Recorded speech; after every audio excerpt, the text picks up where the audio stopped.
Mi mamá le mandó un mensaje a mi hija de 10 años. No deberías venir en Navidad. Es mejor que te mantengas lejos. Ella lo leyó despacio, y luego miró hacia el regalo hecho a mano en el que había trabajado todo el día. No derramé ni una lágrima. Solo le respondí por mensaje. ¿Entendido? 5 horas después, todo aquello que daban por sentado empezó a desmoronarse. Mi hija leyó el mensaje en voz alta primero. Luego se quedó ahí sentada, con el teléfono en la mano, mirándolo como si no pudiera ser real.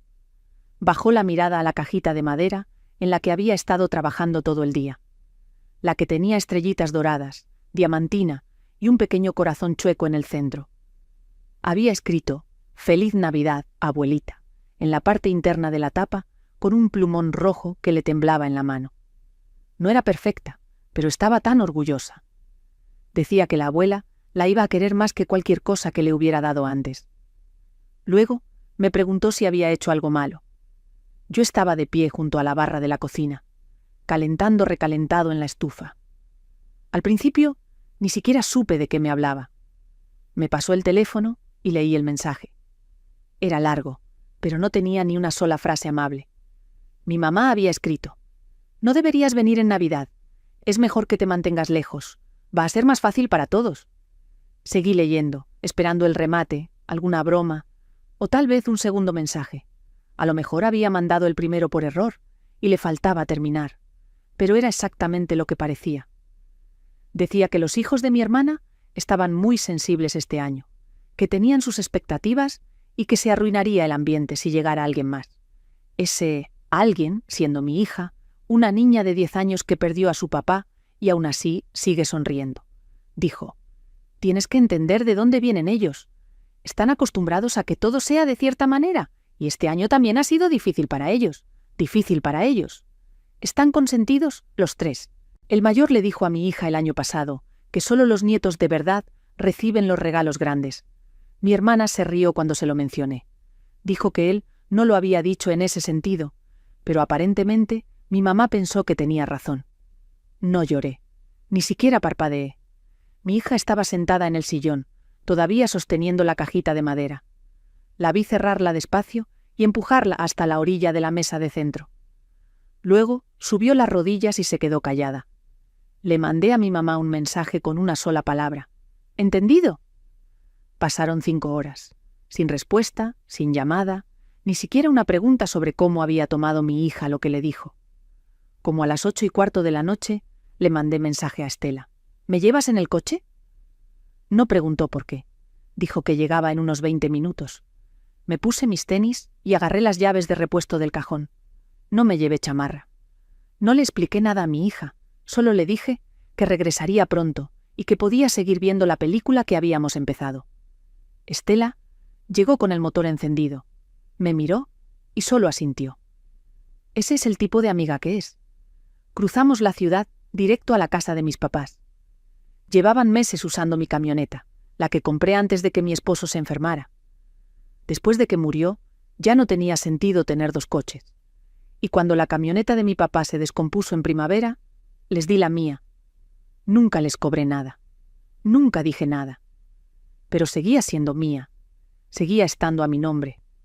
Su calle estaba llena de adornos, renos de plástico medio corrientes, luces parpadeantes, todo lo típico que mi mamá creía que hacía el vecindario festivo. Su casa brillaba como siempre. La televisión encendida en la sala. Vi siluetas a través de las persianas. Caminé directo por la cochera. Abrí la camioneta con la llave, me subí y me fui sin mirar atrás.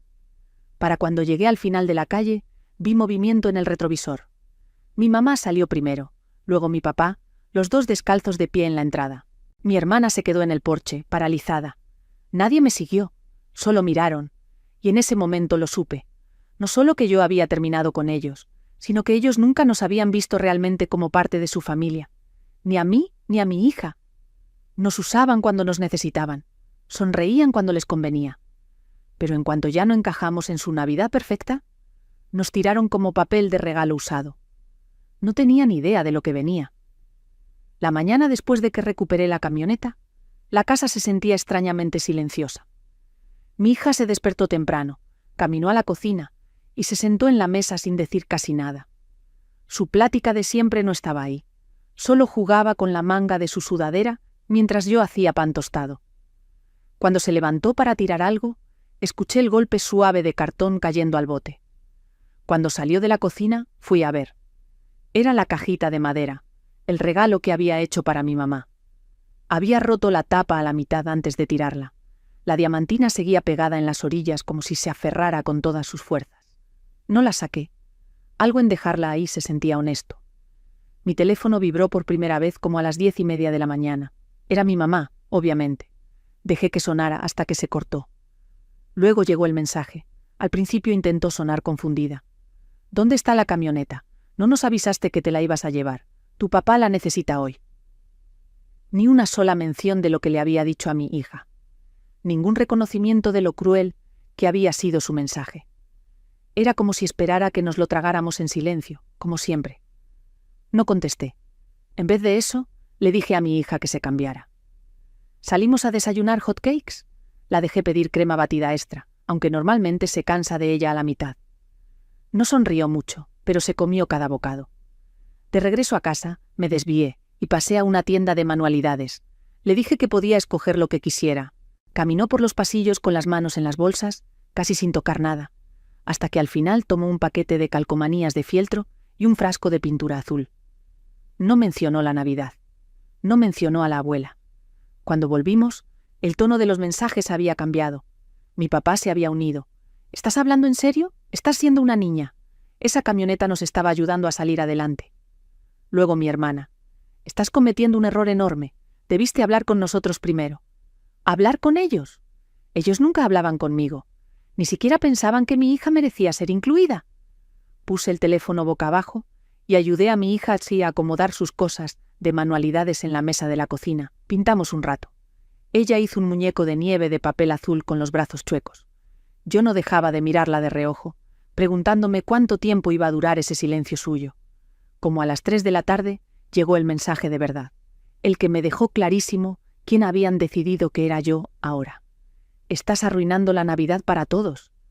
No era una disculpa, no era arrepentimiento, solo culpa. Ellos estaban molestos por haber perdido una camioneta. Yo estaba enojada porque habían tirado a mi hija como si fuera opcional. No respondí. En lugar de eso, llevé a mi hija a patinar sobre hielo. Nunca había ido, y al principio me apretó la mano tan fuerte que me dolieron los dedos. Nos caímos varias veces. Ella se reía cada vez que pegábamos contra el hielo.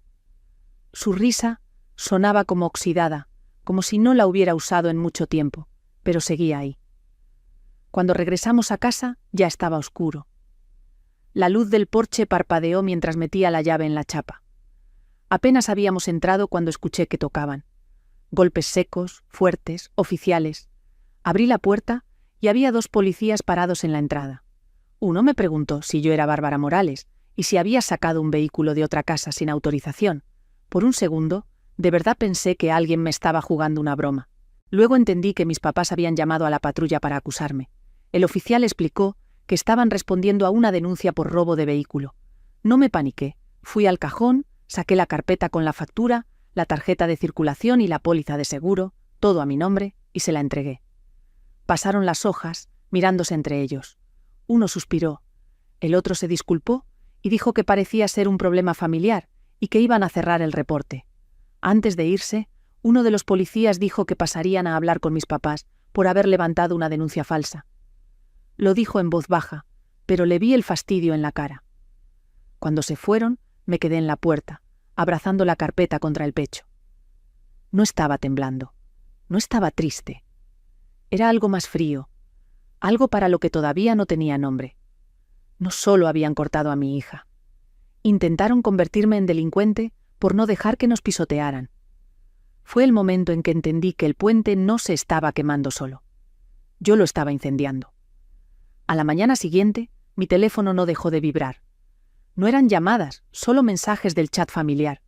El grupo de la familia, en el que casi nunca hablaba, estaba como avispero pateado, lleno de piquitos disfrazados de chistes.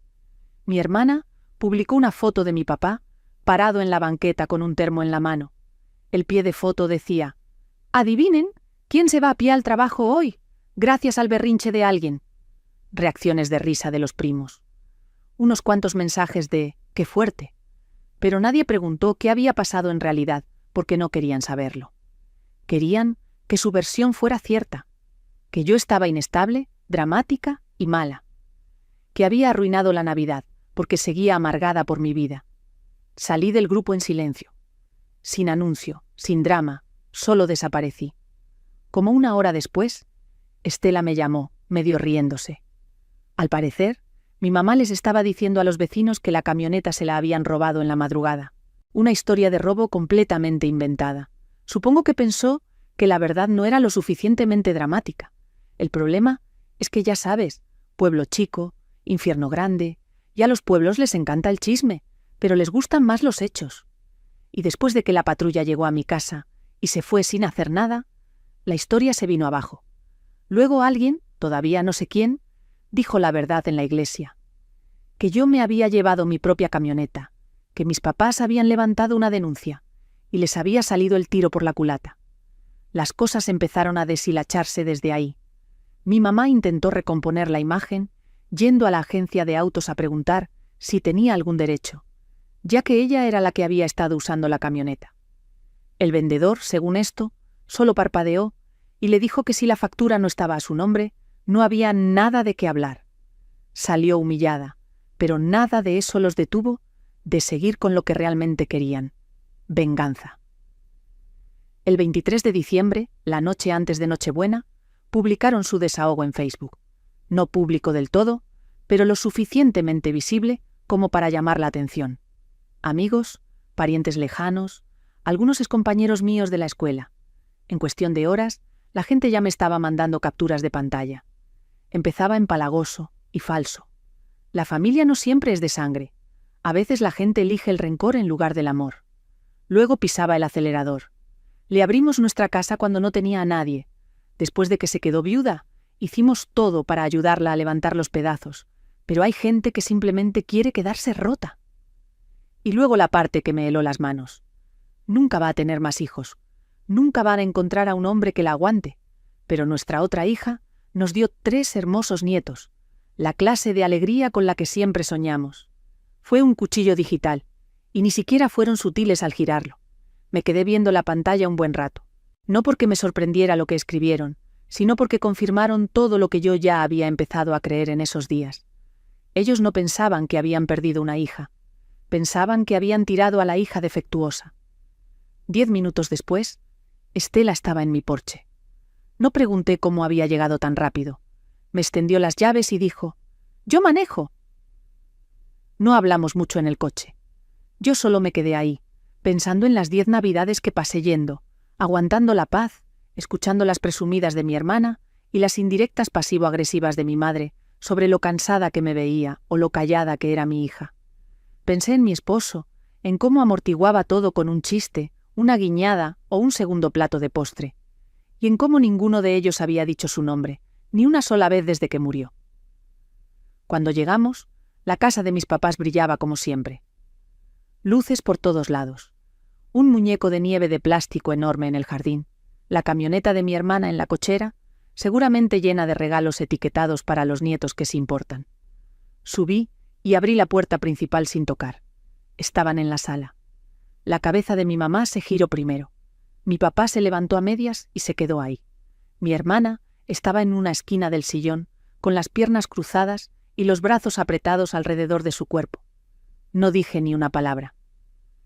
Caminé hasta el mueble de la entrada, tomé el santa de cerámica que antes se sentaba en la mesa de nuestra cocina cuando yo era niña, y lo lancé al pasillo. Estalló contra la pared. El sonido que siguió fue silencio. No miedo, no gritos, solo un silencio cargado, atrasado por años. Entré a la cocina, abrí cajones, saqué platos, lancé uno al piso, luego otro. Entonces me di la vuelta y lo dije: «No me vuelvan a hablar, no le vuelvan a hablar a mi hija. Ustedes ya no son nuestra familia». Nadie se movió. La boca de mi mamá se abrió como si fuera a decir algo, pero no salió nada. Mi hermana ni siquiera me miró. Me di la vuelta y salí. No me siguieron, no llamaron. Y esa fue la parte que más dolió. No estaban arrepentidos, estaban asustados porque, por primera vez en mi vida, yo había dejado de ser la callada. 2 días después de romperles el Santa de cerámica y salir de su casa, me llegó una tarjeta de Navidad por correo. Venía en un sobre lleno de diamantina, con un muñeco de nieve sonriente en la portada. Por medio segundo pensé que quizá, solo quizá, era una disculpa. Tal vez mi mamá, por fin, se había dado cuenta de lo que hizo. Tal vez quería arreglar algo. Luego la abrí. No era de mi mamá, era de mi hermana.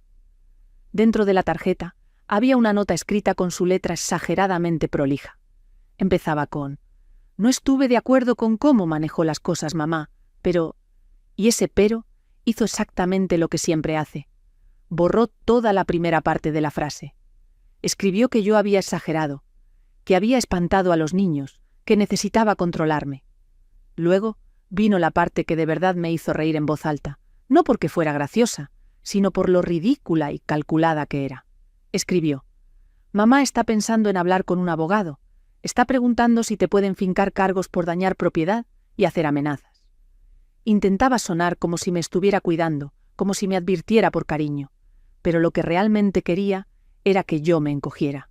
En lugar de eso, llamé a alguien con quien no hablaba desde hacía meses, una amiga que trabaja como asistente legal en un despacho y que antes vivía en la misma cuadra. Le conté todo, hasta le mandé foto de la carta. Su respuesta fue inmediata: «¿Sabes que tu nombre sigue en la escritura de la casa, verdad?». Yo no lo sabía.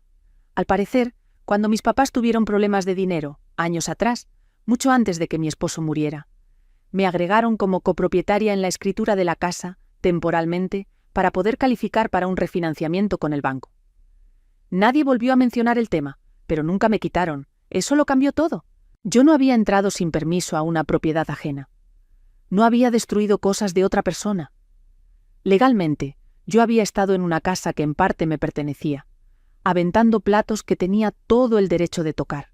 Yo no estaba en peligro. Ellos sí. A la mañana siguiente, llamé a un abogado especializado en bienes raíces. Me ayudó a redactar y enviar una carta formal por correo certificado, fría y directa. Decía con claridad que, si querían sacarme de la escritura, tenían 2 opciones: comprar mi parte o poner la casa en venta y repartir lo que quedara. No me importaba el dinero, solo quería ver cómo les empezaba a crecer el pánico. Para esa noche, mi mamá ya estaba llamando desde un número privado. No contesté. Después llegaron los correos electrónicos, párrafos de desesperación, diciendo que era solo un tecnicismo, que siempre habían planeado actualizar los papeles y que yo estaba llevando las cosas al plano personal. Ni una mención de mi hija, ni una mención de la Navidad, solo miedo. Pero lo que vino después sí me tomó por sorpresa. A eso de las 9:13 de la mañana siguiente, tocaron a mi puerta.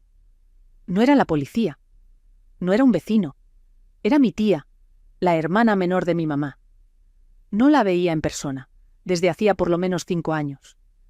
Estaba ahí con una maletita en la mano y dijo: «Yo no me voy a quedar con ellos. ¿Me dejas pasar?». Me hice a un lado. Ni siquiera esperó a sentarse antes de empezar a hablar. Dijo que había volado desde Guadalajara para sorprender a la familia en Año Nuevo. Entró por la puerta y lo sintió al instante. La tensión, el frío. Mi mamá y mi papá fingían que todo estaba bien, pero en cuanto preguntó por mí, el ambiente cambió. Mi hermana la jaló aparte y le dijo sin rodeos: «Bárbara está inestable ahorita». Así estaban vendiendo la historia, que yo había perdido la cabeza, que estaba descontrolada porque le tenía envidia a la familia perfecta de mi hermana y no soportaba estar sola en las fiestas. Luego mi tía me contó otra cosa. No era la primera vez que borraban a alguien. 3 años atrás, mi primo, su hijo, había dejado de ir poco a poco a las reuniones familiares. Nadie preguntó por qué. Mi mamá le había dicho en privado que era mejor que él se quedara en casa porque es autista y sobreestimula a los otros niños. Le hicieron lo mismo que a mi hija. Lo fueron dejando fuera porque les resultaba incómodo y nadie se les enfrentó. Y él lo sabe, aunque nadie lo diga. Así que le pregunté a mi tía lo único que de verdad me importaba en ese momento: ¿vas a regresar a su casa? Ella negó con la cabeza. No, me quedo aquí en Año Nuevo, si está bien contigo. Le dije que no solo estaba bien, que me alegraba. Nos sentamos en la sala, horas, tomando café y hablando de cosas que nunca habíamos dicho. no solo sobre ellos, sino sobre lo que se siente crecer en una familia que solo valora las apariencias. La casa se sentía más ligera con ella ahí, más silenciosa. Y me di cuenta de algo. Ya no estaba sola. La noche de Año Nuevo vino y se fue sin drama, sin tensión y sin pláticas forzadas. Solo mi hija, mi tía y yo, sentadas en el sillón, viendo una transmisión bastante mala del conteo regresivo y comiendo palomitas directo del tazón.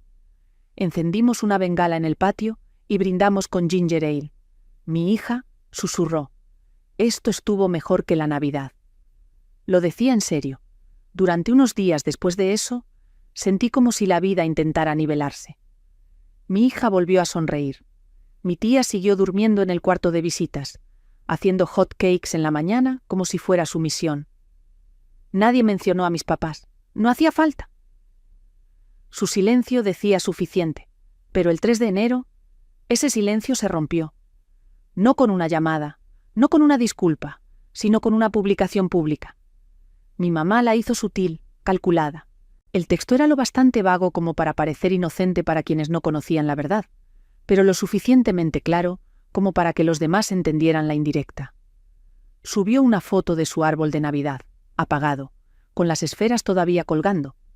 El pie de foto decía: «Este año fue tranquilo, no por elección, pero a veces la familia se aleja, y lo único que puedes hacer es rezar para que encuentren el camino de regreso».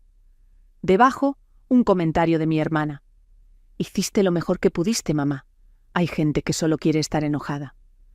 Luego mi mamá añadió otro comentario: «Siempre estaremos agradecidos por la hija que se quedó a nuestro lado y por nuestros hermosos nietos, que trajeron alegría, incluso cuando otros intentaron arruinarla». Me quedé viendo eso un rato, no por sorpresa, sino por lo perfectamente manipulador que era. Nadie podía acusarla de decir algo directamente, pero todos entendían el mensaje. Se estaba pintando como la víctima. Yo otra vez era la hija problemática, la inestable, la viuda resentida, la hija enojada que arruinó la Navidad y traumatizó a la familia. Los «me gusta» empezaron a acumularse. Amigos suyos, parientes lejanos, conocidos de antaño.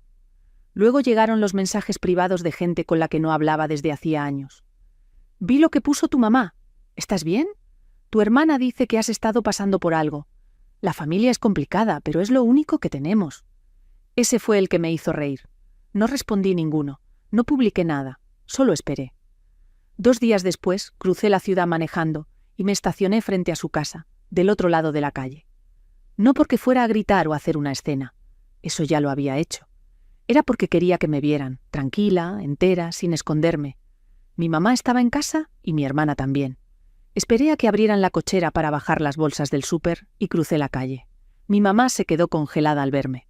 Mi hermana se detuvo a medio camino de salir del coche, sosteniendo una bolsa de papel de baño como si fuera un escudo. No grité, solo me quedé de pie y dije: «No van a seguir hablando de mí y de mi hija, como si fuéramos una historia trágica que ustedes controlan». Luego saqué mi teléfono. Ahí tenía una grabación. No era una cosa escondida, era un buzón de voz que había guardado de mi tía, en el que ella decía claramente: «Ya lo han hecho antes. Bárbara, tu hija no es la primera persona a la que intentan borrar de la familia. Le hicieron lo mismo al hijo de Lía porque les incomodaba. Lía es nuestra prima, su hijo es autista. Dejaron de invitarlo a las reuniones familiares hace 3 años con el pretexto de mantener el ambiente tranquilo». Miré a mi madre a los ojos y le dije: «Si siguen publicando, si dices una sola cosa más sobre mí o sobre mi hija en redes, esta grabación se la mando a cada persona que le dio me gusta a tu publicación». No dijo nada, pero se le fue el color de la cara. Me di la vuelta y me fui. Mi hermana ni siquiera intentó seguirme. Un par de horas después, recibí un mensaje de Lía. Dijo que se había enterado. No pidió detalles, solo escribió: «Me da gusto que por fin alguien dijo algo». Luego agregó que a su hijo le encantan los rompecabezas. A mi hija también. Preguntó si queríamos ir a su casa ese fin de semana. Sin presión, solo 2 niños armando rompecabezas. Fuimos. Los niños conectaron casi de inmediato. Ambos tranquilos, ambos un poco desconfiados de la gente, pero pacientes entre sí. Pasaron un par de horas armando un rompecabezas de 1000 piezas de una galaxia, mientras Lía y yo nos sentábamos en la cocina, tomando té y tratando de coser, despacito, el daño que la misma familia nos había dejado. La parte inesperada fue al día siguiente. Lía agregó a mi mamá en Facebook solo para poder bloquearla. Luego me escribió. Se sintió bien. Sonreí por primera vez en semanas, porque por fin el silencio ya no estaba de mi lado. Estaba del suyo. Bloqueé a mis papás y a mi hermana de la misma manera en que uno cierra una puerta que no piensa volver a abrir, sin aviso, sin mensaje. Lo hice una mañana, mientras mi hija se cepillaba los dientes. Mi mamá, mi papá, mi hermana, fuera en segundos, sus números, sus correos, sus perfiles. No lo hice por rabia. Lo hice igual que cuando le quitas las pilas a una lámpara que ya no prende. No hay nada que arreglar. Mi tía se regresó a su casa al día siguiente. Abrazó a mi hija para despedirse, le susurró algo que la hizo sonreír y luego me miró y dijo: «Si me llaman, no voy a contestar». Lo decía en serio. Ese fin de semana, por fin bajé el árbol de Navidad. No porque ya hubiera pasado la temporada, sino porque en realidad nunca habíamos tenido una Navidad de verdad. El árbol solo estaba ahí en la esquina como una formalidad, de plástico, hueco, intocable. Mi hija ni siquiera quiso poner el ángel. Después fuimos al parque. Estaba tranquilo, hacía frío y se sentía en paz. Mi hija se columpió un rato, luego se sentó a mi lado en la banca y preguntó: «¿Vamos a ir con la abuela la próxima Navidad?». Le dije: «No». Ella asintió. Eso fue todo. Pensé que iba a sentir algo más grande. Alivio, tristeza, algo. Pero no fue así. Fue más bien como soltar una cuerda que no sabía que seguía sujetando. Los días siguientes fueron calmados, sin nada extraordinario. No más llamadas de parientes falsamente preocupados. No más publicaciones crípticas. No más susurros. Solo silencio, hasta que llegó el 10 de enero. Ese día recibí un correo de mi hermana que se fue directo a la carpeta de spam. Debe haber usado una dirección vieja que yo no había borrado.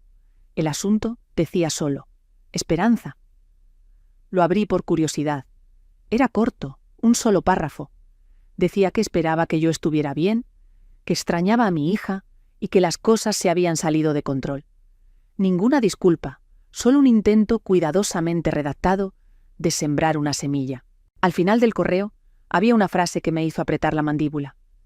Mamá sigue llorando todos los días. Eso se suponía que era el anzuelo, la culpa, la carnada. Pero no funcionó porque yo sabía por qué lloraba mi mamá. No por mí, no por mi hija. Lloraba porque había perdido el control. Y luego vino el último golpe, no de ellos, sino de afuera. Una de las amigas más antiguas de mi mamá, alguien con quien yo no hablaba desde hacía años, me escribió por Facebook desde una cuenta nueva. Dijo que había estado siguiendo todo en silencio, que había visto la publicación y escuchado los chismes. Luego escribió: «Le creí durante mucho tiempo. Le creí todo lo que decía de ti, pero ya no, lo siento». Fue extraño. La gente siempre le había creído a mi mamá porque sonaba tranquila, pulida, racional. Podía decir cosas crueles con una voz tan amable. Nadie la cuestionaba. Pero ahora esa calma ya no cuadraba con el desastre que había provocado. Mientras más me quedaba callada yo, más evidente se hacía la verdad. Y la verdad tiene la mala costumbre de colarse por cualquier grieta que encuentra. Pasaron semanas. Mi hija empezó a dormir mejor. Se reía más. Su maestra me mandó un correo para decirme que la veía más segura en clase. Ahí supe, de verdad supe, que había hecho lo correcto. No solo la protegí de una mala Navidad, la protegí de convertirse en una versión de mí misma que se pasara 30 años tratando de ganarse a personas que nunca iban a quererla bien. La última vez que mi mamá intentó contactarme fue con un correo reenviado en cadena. Algo de recetas y ángeles, sin nota, solo el reenvío. Bloqueé la dirección sin abrirlo, y así, simplemente, la historia terminó. No con una disculpa, no con una pelea, sino con una decisión,